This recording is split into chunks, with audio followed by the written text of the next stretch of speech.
Well, my dear... You're going to put me off, sorry. Stop it, you. Stop it now. Yes, sir. Who the heck are you, my dear? My name is Rosemary Prickett. Hello, Rosemary. Thanks for doing this interview. Why is Britain broken? What do you think is the big problem with broken Britain? Ooh, I think it all starts, well, it started a long time ago with breakdown in family life, in training young children from the start the way they ought to go. I think also we've got a lot of corporate greed which is using up a lot of the resources which could be better used for people who are less fortunate. Let me stop you there a second. Those are very thoughtful answers. I thought they were. Think I wish on. I had thought of them. Let's listen to yours and get on the box. Is the church still relevant to 21st century Wakefield? Is the church relevant?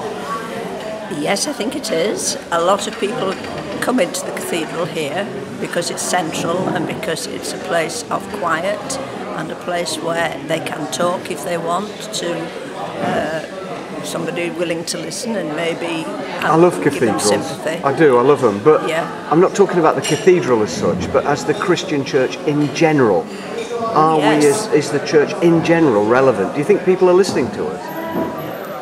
I think it's very difficult for people who haven't had any background and haven't been brought up with any kind of faith, haven't had the example from their parents.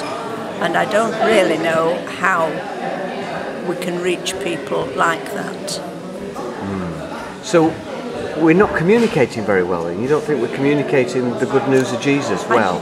Well, I think we're communicating well enough if people want to hear, but I think people don't realise what they're lacking in not knowing about Christianity and faith in general. Yeah. What about the Bible? Is the Bible relevant for people today? I mean, most people don't know it really. No, they don't. It's very sad. I mean, quiz shows on radio and television show that very, very clearly. Quite simple questions often cannot be answered by quite intelligent people who know lots about other things. Don't even recognise quotations from the Bible or, you know, referring back to the church. Don't even know the significance of the major festivals, mix up Easter and Christmas and all kinds of other things if asked. I'm a preacher.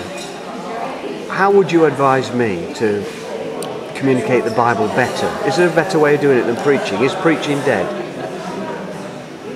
I don't think so, but I think it shouldn't be too intellectual for most people, and it shouldn't be too lengthy or repetitive, because people just switch off and say, well, you've said that before, I'm not listening anymore.